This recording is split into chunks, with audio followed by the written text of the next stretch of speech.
Straw Hut Media.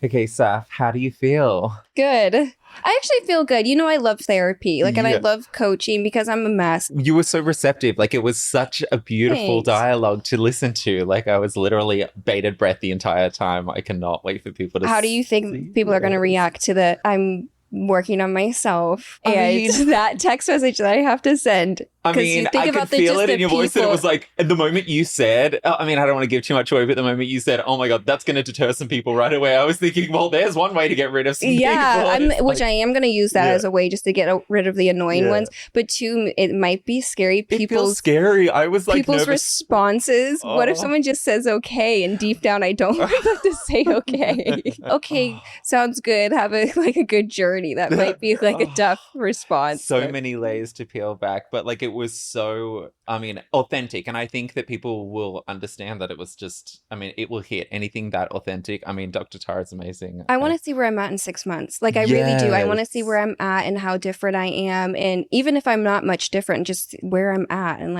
if I'm on the right path. Yeah. The self-awareness, the everything. Oh my God. It felt really, really nice. You're next. Just do it privately. Yeah. All right. Well, with that, go and enjoy this beautiful, authentic episode. I think it's going to be a resounding thank you for being so authentic and real. I hope so. All right. Enjoy.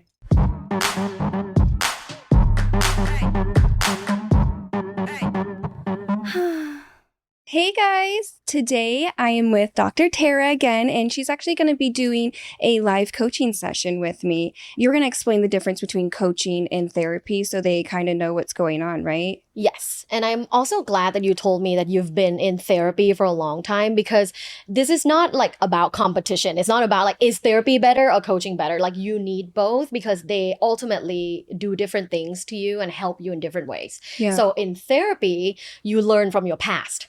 Right? And you learn the root causes of things, and you learn, why do I feel this way currently? Why do I have this behavioral patterns that I do? Maybe it's patterns related to not eating. Maybe it's patterns related to the people you date. Yeah. Maybe it's patterns related to how you negative self-talk yourself. Learning about the past is very important. My job as a coach is assessing your current self. So what do you bring to the table? Who are you now? What are your traits? What are your characteristics? And what do you want to still shed?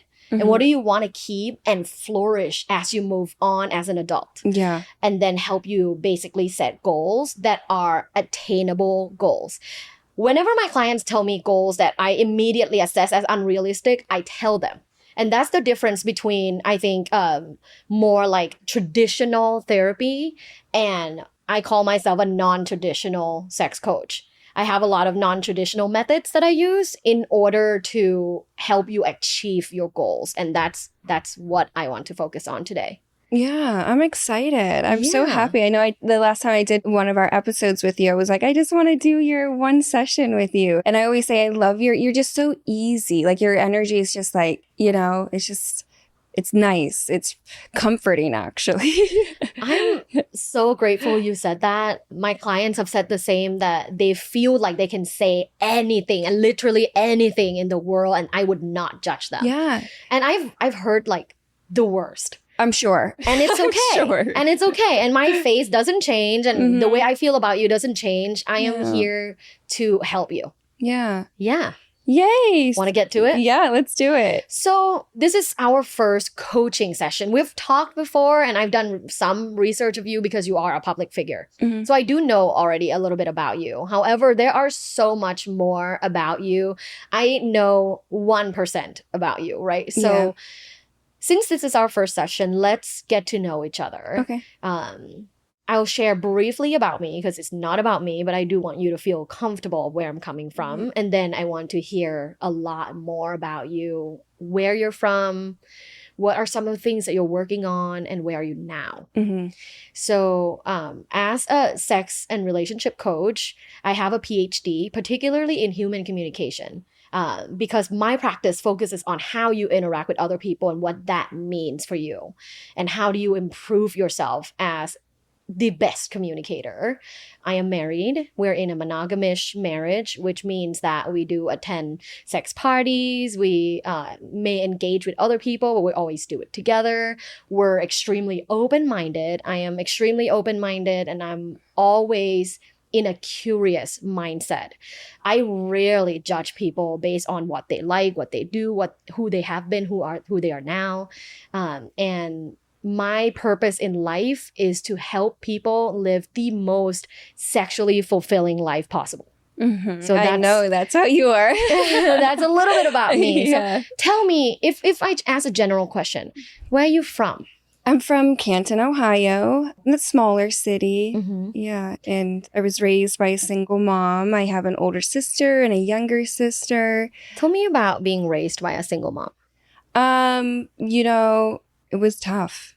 It was a tough environment, especially because my mom, there was 3 of us, and my dad left when I was 7. So we were very young, and yeah, it was just, my mom struggled a lot, and I witnessed a lot of that, trying to pay the bills, I watched her really struggle with her mental state, being a single mom. She never dated at all the whole time.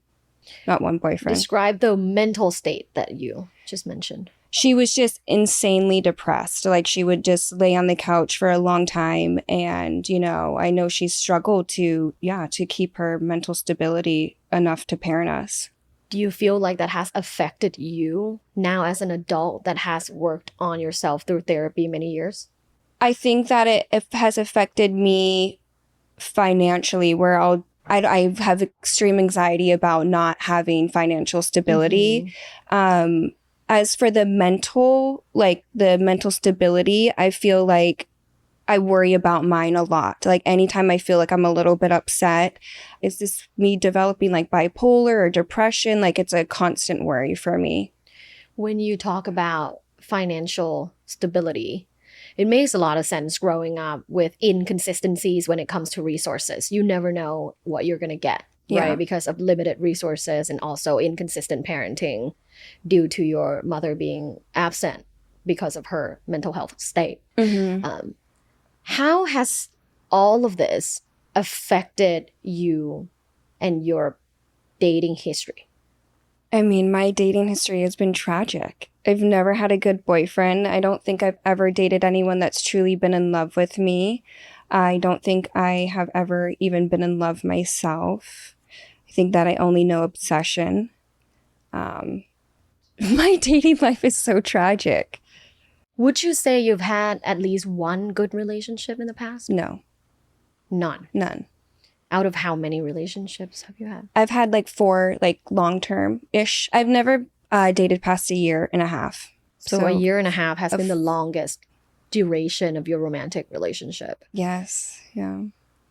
When you say your love life has been tragic, can you talk more about that? I mean, I've gotten myself into domestic violence relationships. It's multiple. Just one.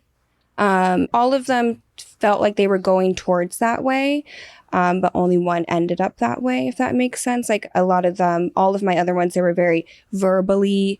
The one before that, he almost put his hands on me. And so that's the reason why I left him. So it does get to be for whatever reason. So you have a pattern of dating controlling men. Yes. Since you've been in therapy, I want to ask you this. Where do you think it comes from? I think it comes from my father, of course. I didn't realize until recently that my father has the same tendencies. I don't know, if I witnessed that. I don't know if it's just I don't know. But I think that it comes definitely from my father. And that's what you've learned about him? Because he left when you were 7? Yes. And you've heard from your mother, or have you seen? I haven't seen it. I just see like police reports and stuff of what he's doing and where he's at. Yeah. And through your work of yourself so far, what's the conclusion of the reason why you're dating your father? I don't know, actually. I don't know what the conclusion is. With your sessions, do you talk about these past relationships? and how you got into them and how you got out of them? Yes, I'm gauging to see if we should talk about that. I definitely have talked on how I've gotten out of them. We don't really talk about how I get into them, for sure. You find controlling men attractive. Yes, I do. I know that. That's how you get into them. Yeah. Because when they exhibit behaviors and personality of a controlling person, potentially even narcissistic person, that attracts you. Mm-hmm. And usually people that are attracted to men that have controlling behaviors are people who have low self-esteem. I'm sure.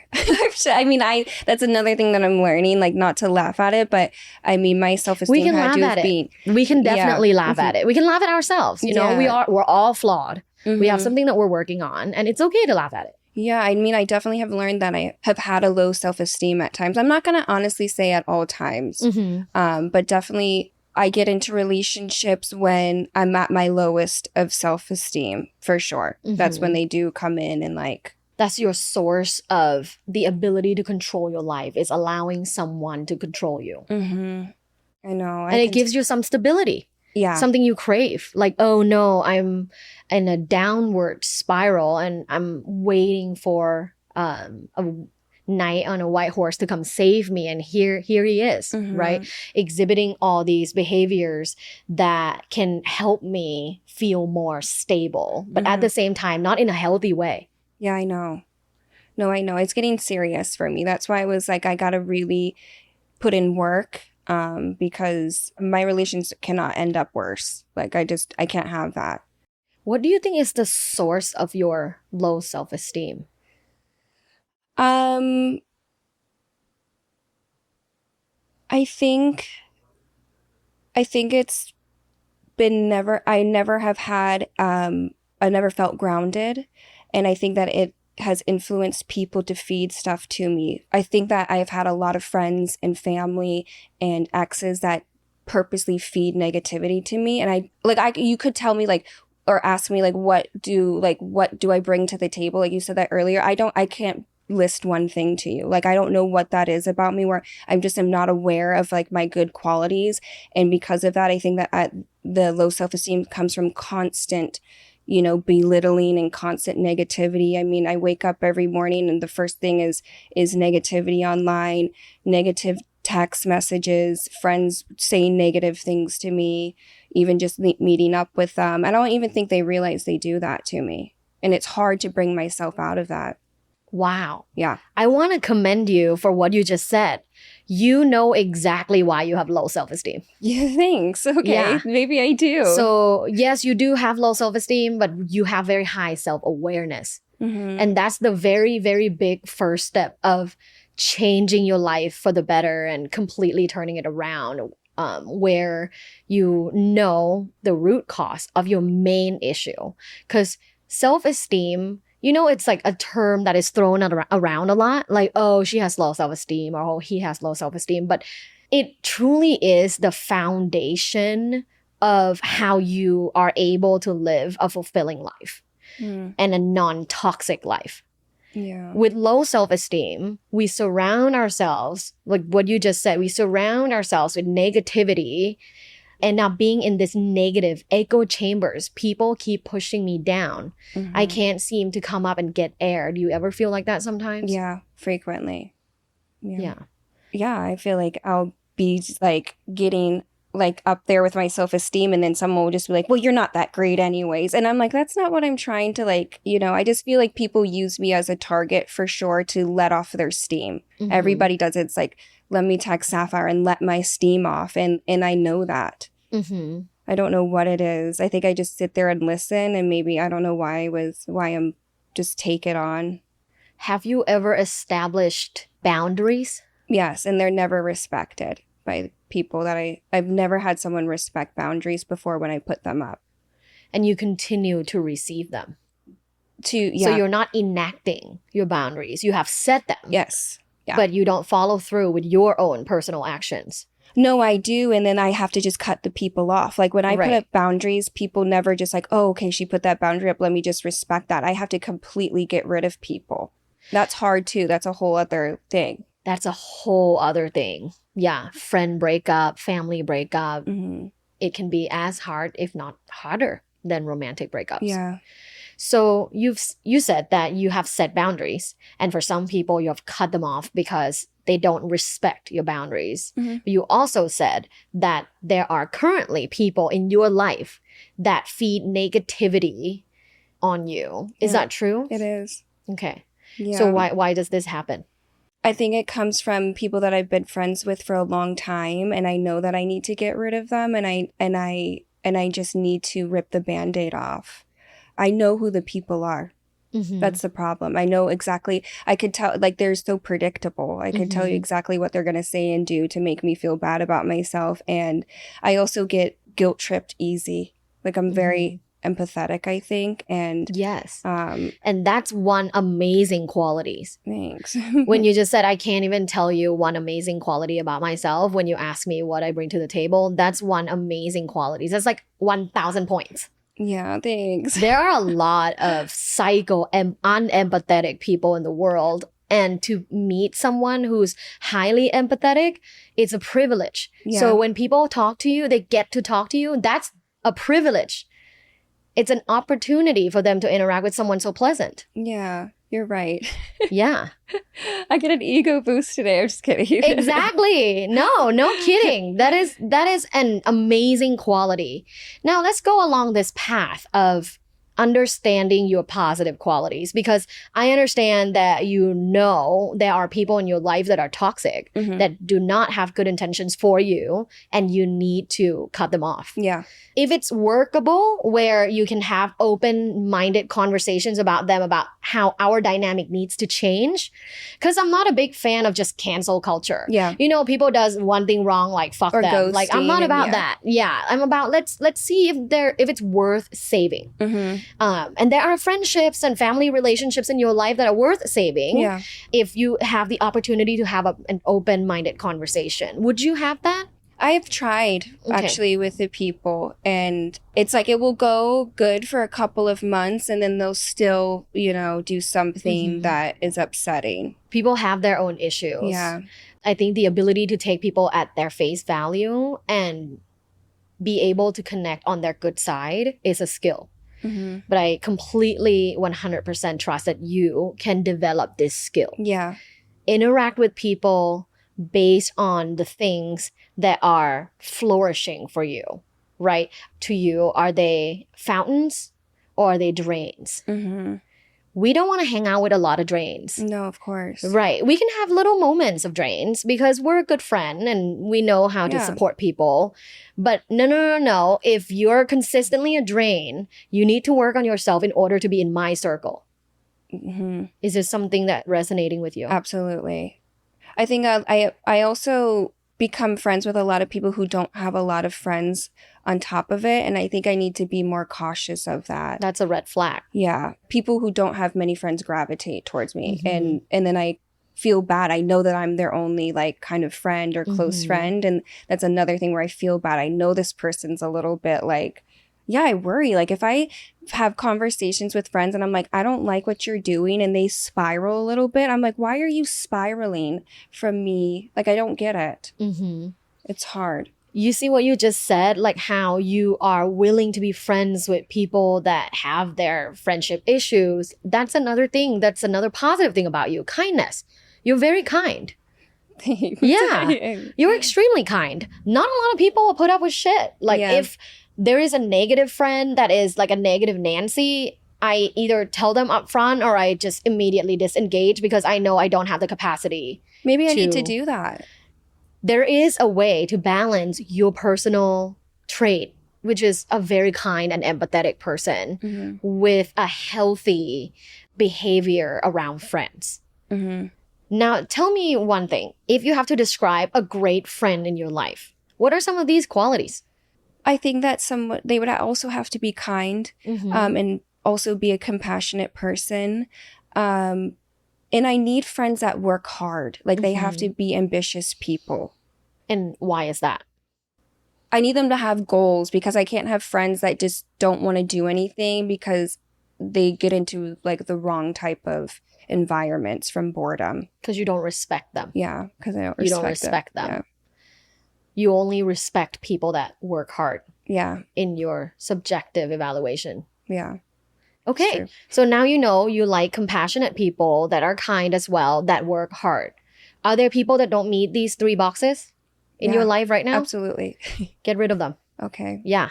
As easy as taking an audit of what are the most important qualities in friendships for you and create 3 boxes. Mm-hmm. People that don't fit in these boxes, sorry. And what do I say when they constantly hit me up and they're like guilting me into their life? Do I just not answer? Do I, after I've already explained to them too? Love this question. There are 2 ways to go about this. One is just to have an open and honest conversation, either on the phone or just text them that like, hey, I'm in an era of working on myself right now. And the fact that we haven't, and then kind of outline a couple of things that has been disconnected between you and them, or something they've done wrong in your life, and then just say like, this is not currently serving my situation and where I want to go. I still love you, and I encourage you to also work on yourself. Yeah. It's a very tough text. I've sent this to quite a few people. I'm ready to send some text. Yeah. I think there's so much opportunity and goodness in your life that you just really shouldn't spend any time with the people that are not in any way adding to your life. Yeah. No, I know. I know it's time. Yeah. And I'm talking about friendships first because a lot of times that will feed into you finding a healthy romantic partner. Yeah. Because if you have toxic friends, you're most likely not going to find healthy romantic partner. That makes sense. Yeah. You know, people that are emotionally and mentally healthy, that are ready to date and fall in love. Maybe they interact with you and then realize like, oh no, you're friends with all these people. I don't want to be in that crew. I know. I think about that also. Like when I go to maybe to go on dates with people and stuff, I actually pay attention to who their friends are. And if their friends are not good people, I won't date them. Because I've made one mistake before where the friends were not good, and I saw that. That really is, I don't want people to think that that's who I am. Exactly. Have you ever heard of the statement like, we are an average of the 5 people we hang out with? No. Yeah. So think about that. Yeah, no. The 5 people that you hang out with the most, you're an average of that. Damn. Yeah. I'm sorry to say that. Yeah. No, don't be sorry. You say it. You claim it. It's okay. Yeah. It's okay. You don't have a great circle right now. That's okay. I know. The most commendable thing right now for you is honesty. And that's the 3rd thing that I have said so far of amazing qualities about you. So this is endless.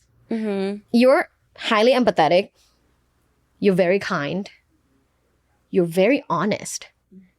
These are honest. Look at these things. Are these the things you require in a lover? Absolutely. You have them. You bring lots to the table. So now that you know you are bringing a lot to the table, that you're a huge catch, let's talk about your romantic relationship.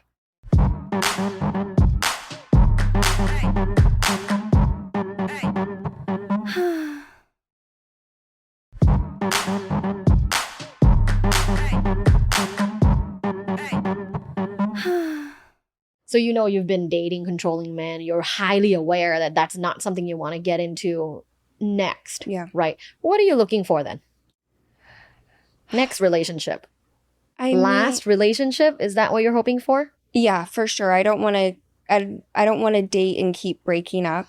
I want something very long term, as long as term as I can get. I mean, it's like I'm not looking right now, but I know I'm just someone that always wants to be in love. Like I love being in love. Maybe that's why I change relationships so quickly. I'm at an awkward period in my life right now where I don't want to have sex. And that's not like me. And I've been struggling with that. And I don't know what I'm attracted to physically. I've only been really attracted to like controlling one or men. two. Well, physically too, controlling men. And I don't know what I'm attracted to. I don't want to have sex right now. But I also feel like I'm the best. I don't feel like I'm there yet, but I do feel a lot better about myself and where I'm at in life. Yeah. So it's a weird dynamic. There's ebbs and flow when it comes to how we engage in our own sexuality. There could be a period of time where you're having multiple orgasms, having sex like in different crazy ways. And then there will be a time where you're not having sex at all and you're just rediscovering who you are. And there will be a time where you're having sex so deep and so connected with someone you truly, truly love. Maybe even, the father of your children. Yeah. If that's something you're looking forward to. So goes up and down just like this, like the waves. That's the sex life, right? Yeah. Whenever I have a client that's like, our sex life has been like this, I often ask them to evaluate even closer. Has it really been like this or has it been kind of like this? Yeah. Because people tend to dramatize their issues quite a little bit. Yeah. Right? Yeah. I definitely do. And that's okay. Let's talk about your thoughts on sex. I have a sense that you feel like you don't want to have sex right now because there is an idea of a relationship of sex and a negative outcome. Yeah. So sex is related to something not good.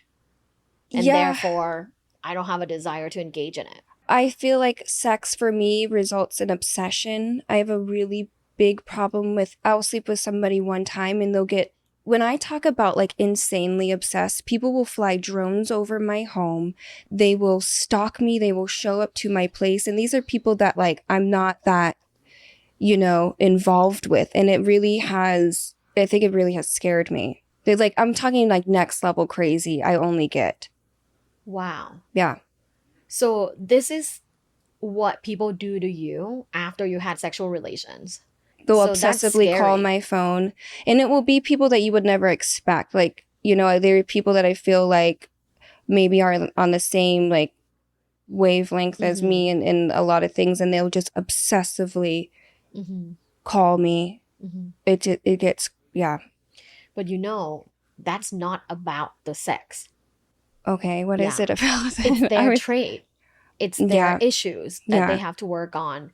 Maybe sex is like a button for them, right? They already have these things, like these behaviors, but maybe sex is a button where you press it and it triggers these behaviors. But it doesn't mean like, as long as I don't have sex with them and maybe wait, it won't come out. It will. It's inside. That's the thing about when people say, "Oh, I have a 5-date rule, right? I'm going to wait 5 dates and then I'm going to have sex with him." And then let's say, he turns out to have these negative qualities, like, "Oh, I wish I didn't have sex with him." It's not the sex. Like if he was a good person, sex will only enhance this relationship. He wasn't a good person, therefore you blame sex for it, but he was never a good person. Because I've been doing also the thing where I don't have sex with people and I make them wait to try to figure out if they're an obsessive person, and they'll still only show it after the sex, because I've been trying to do that too. Like, how do I figure it out without like triggering, but you're right. It's always the sex.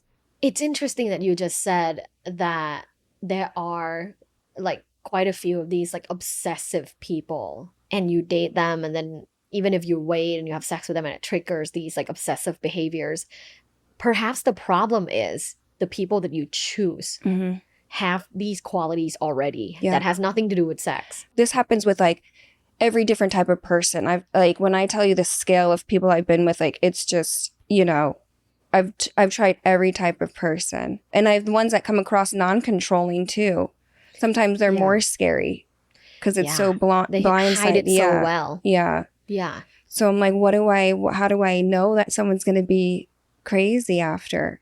Yeah. Let's talk about that. So when you decide to go on a date with someone, what were some of the reasons why? Like, let's say, like, person number one, like, why did you decide to go on a date with this person? I mean, I've gone on dates with people because they're really into you. They either ask me out, expressing eager interest. Yes. definitely. Or I'm curious about them. It's someone I've never been around, a lifestyle I've never, you know what I mean? Like, and I get very like curious about people. That's been a big reason on why I go out with people. And maybe out of boredom, like, you know, like sometimes I'm like, I don't want to sit at home. So maybe I'm Might bored. as well go out and have fun. Yeah.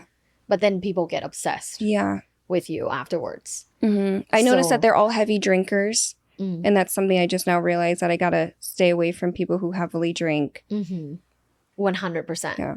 Look at that. Yeah. You're already aware of the things, the signs. Yeah. You look past them, and that's a part of your problem, right? Yeah. It's a part of having low self-esteem. Like, I'll forgive people. Like, people can walk over me. That's fine. Yeah.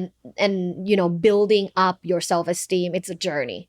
And I can give you kind of different exercises as we go along, and you can text me to check in, you know, once every couple of weeks or once a month to say like where you're at. But I'm going to give you different exercises that you can do in order to improve your self-worth. Yeah. Knowing immediately when people ask you, what do you bring to the table? Oh, lots.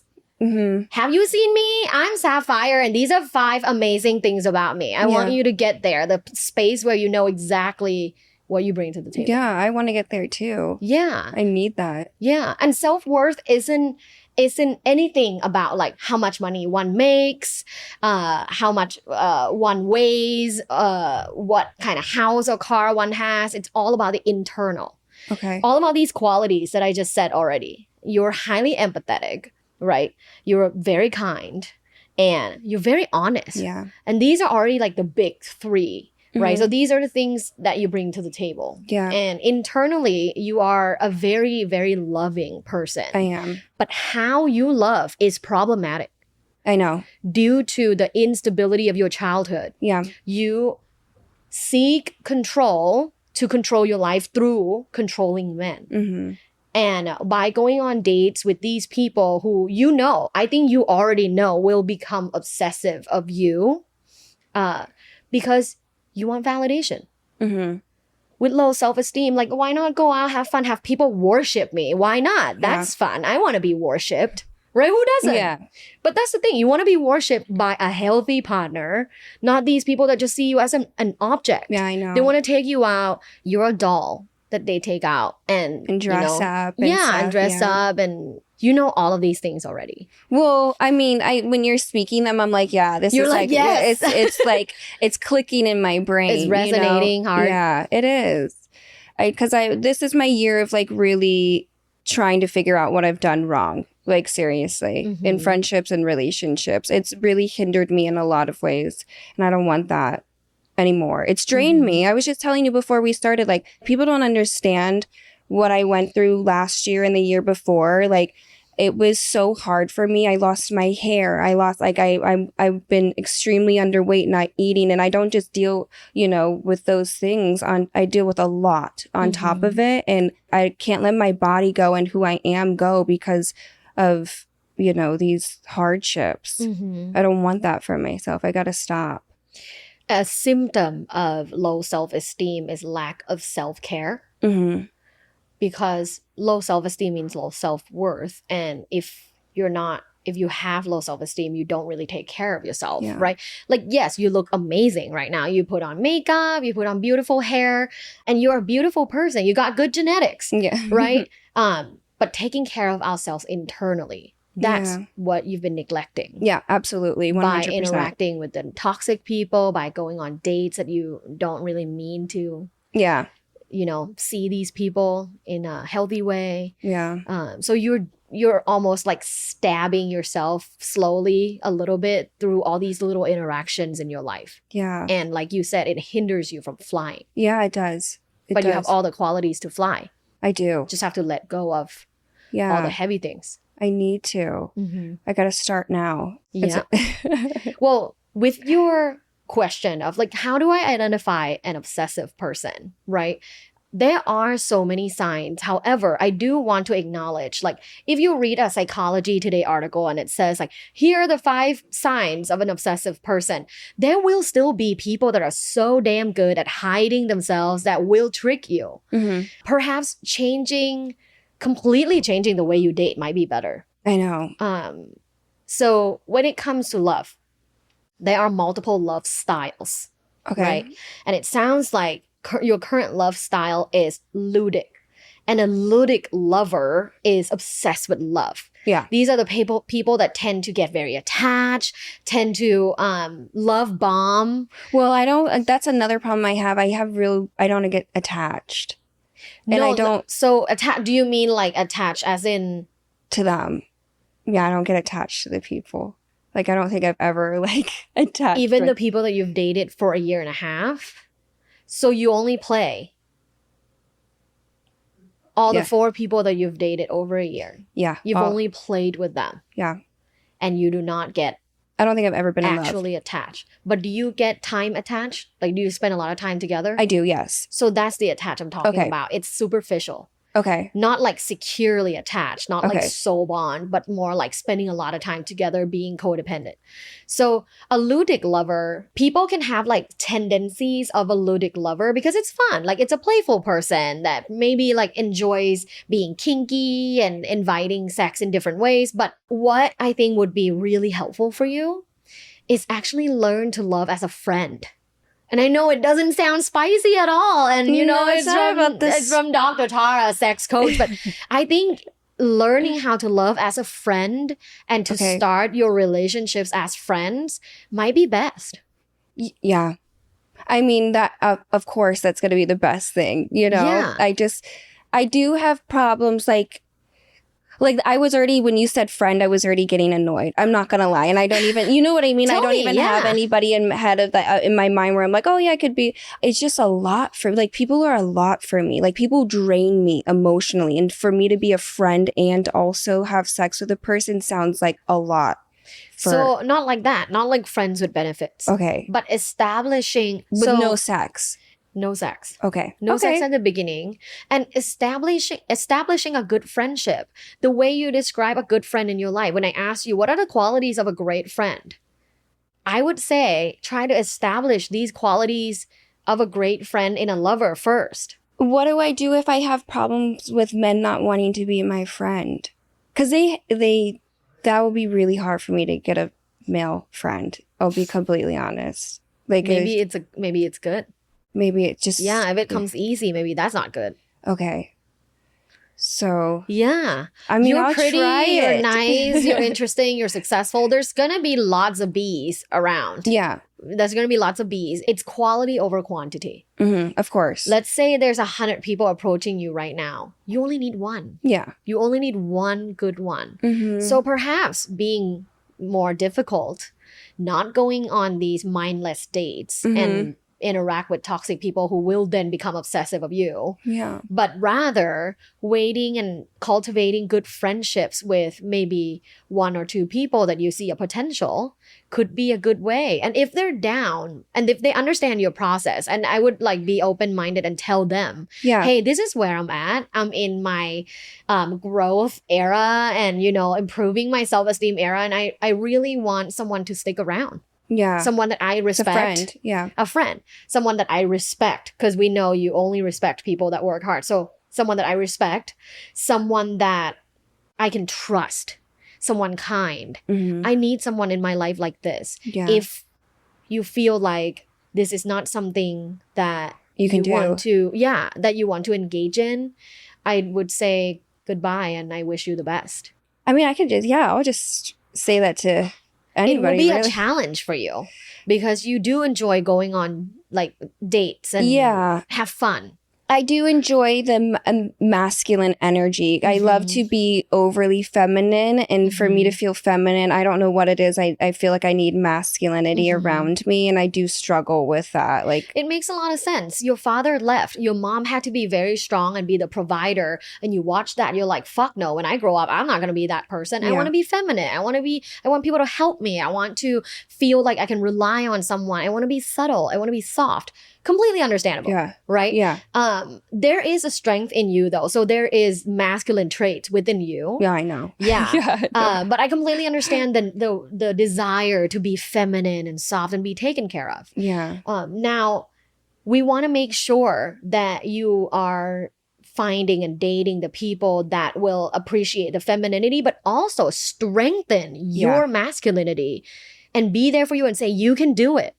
Okay. Like, I believe in you. Yeah. Yeah, go get this job. I believe in you. You're going to do so amazing. I'm here for you. I know. I've never had a Rather than like, supportive... oh, I want you to be my housewife. I know. And if that's your desire, that's fine. But it seems like you do love doing these. I do. Working. I've never had a supportive significant other. Like, I've never had someone when I'm doing something good or I've accomplished things, they'll make it a negative thing, And or that's they a just huge don't. red flag. It is. And I think I've just only had that where, you know, if you want me to be honest too, I have only had like very jealous partners of me. Like, they'll be jealous of what I'm doing and my success, and it's weird for me because they're males, you know. So it's they're like controlling and narcissistic. Yeah.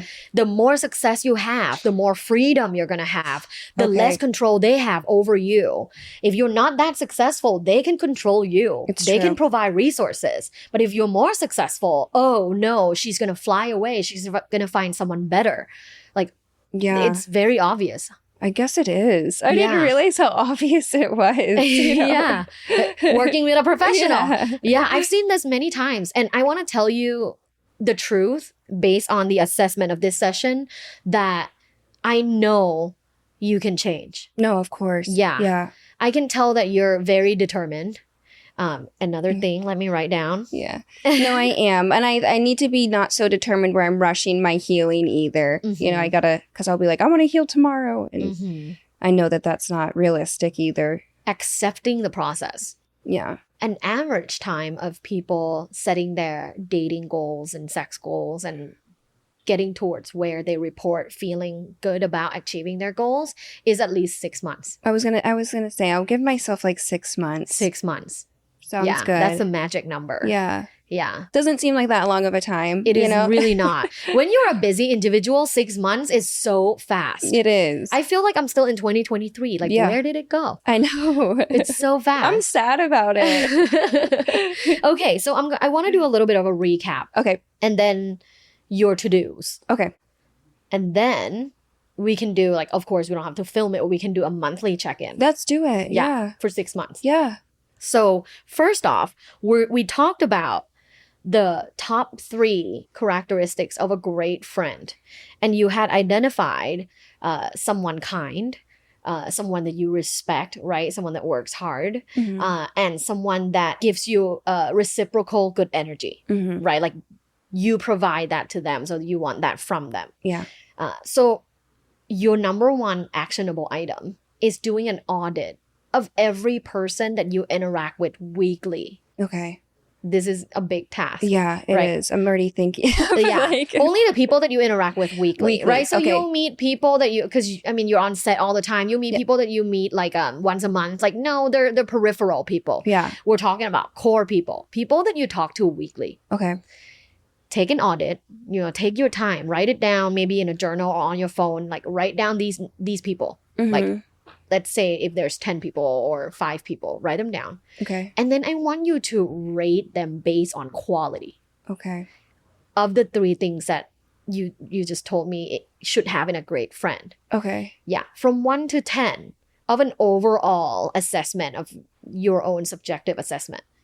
Let's say a friend named Ashley. Where is she at based on these good qualities from 1 to 10? Like, is she an 8 out of 10 kind of friend? Or is she a 4 out of 10 kind of friend? And where should be the average? Where should be, oh, I need to just cut this person off? Or, oh, maybe I can strengthen the bond and change our dynamic. Okay. I would say anything less than 5 is worth cutting off. Okay. Yeah. I was going to ask that next. What would anything be less the than magic 5. number to cut? The magic number is 5. Okay. Okay. Because imagine interacting with a very average friend. 5 out of 10 is average, like mid friend, right? Yeah. Do you even want that in your life? No. Or do you always want a high vibe? Like, do you always want to interact with people that are like at least 7? Yeah, of course. Yeah. So for me, 5 is very forgiving. So yeah, first task, audit everyone in your life that you interact with weekly. Okay. Give them a score of 1 to 10.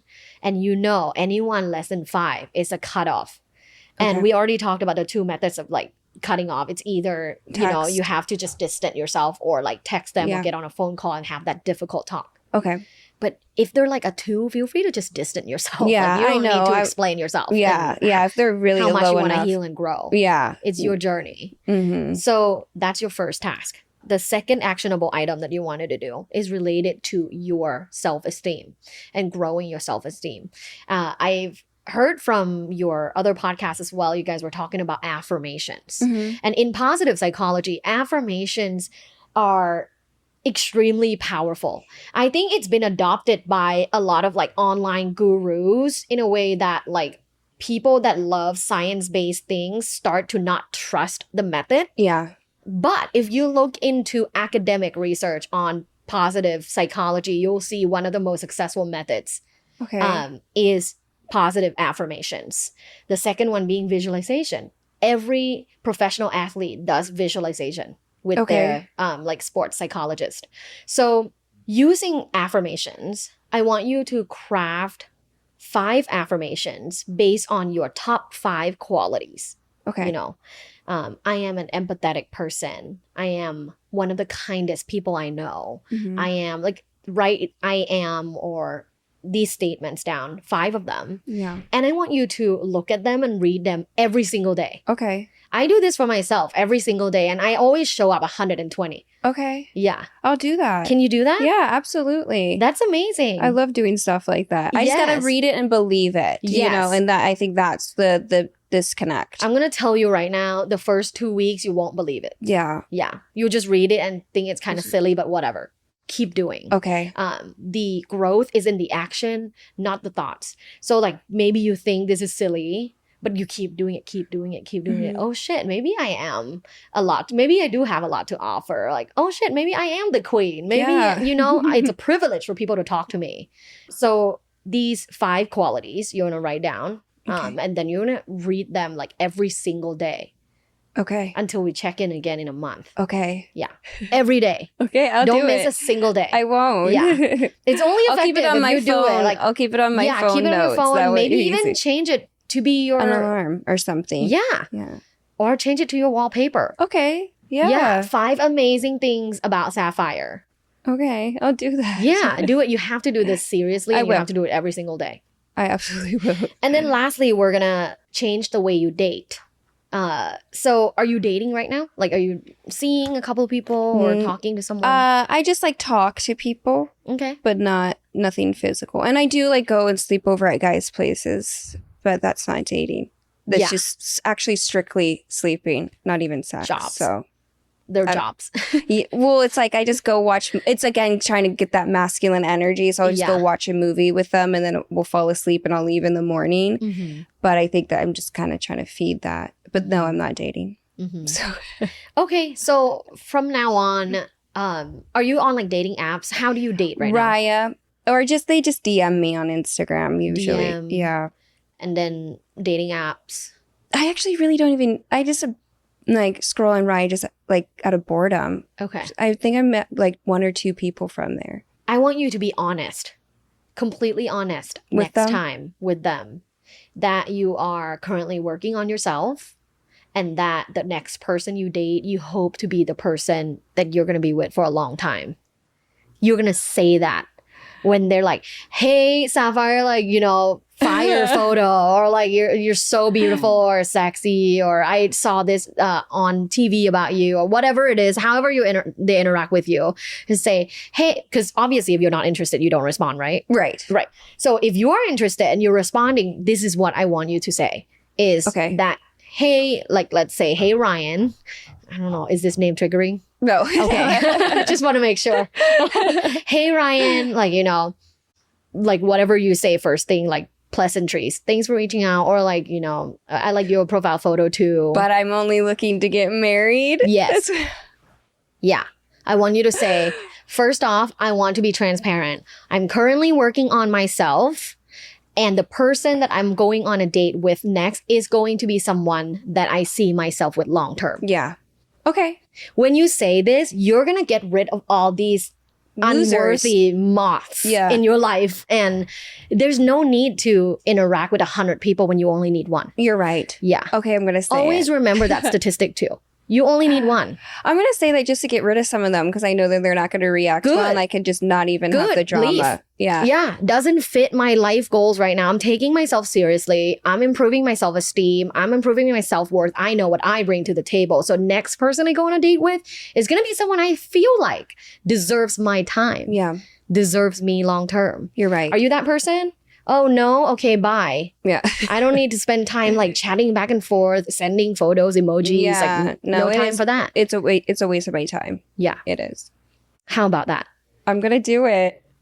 I mean, the last one with that one is a little like it's gonna be hard. That one's gonna be the hardest one. I want you to try with one person first. Okay. Try with one person. I want you to screenshot it. Okay. To show me. Okay. Next time someone reaches out. This is accountability. Okay. I know that with my current clients, some of them will say in the session, but it's in the heat of the moment. And they're like, yes, improving myself. I'm going to do all of these things. But then once they lose steam, they kind of go back to their previous behavior. Yeah. Okay, So- I'm going to text it tonight. I have a few. Send at least one. Okay, Small start goals that firing you them can off. achieve. Yeah. Yeah, one. And screenshot it. Okay. I want to see that Okay. you actually did it. Okay. Yeah. I'll do it. I'm proud of you. Thank you. I'm really proud of you. Thanks for doing You're a this. very honest person. You are very self-aware, which is like so many people in the world don't even know that they have these issues, Yeah. right? But Okay. you're like, yes, I'm aware and I'm ready. And Okay. that 0 to 1 is very hard. 1 to 100 is easy. So Okay. you're at 1 Oh, yay. to 100 Thank you. is easy. Thank you. Awesome. I'll see you in the month. I will see you in a month.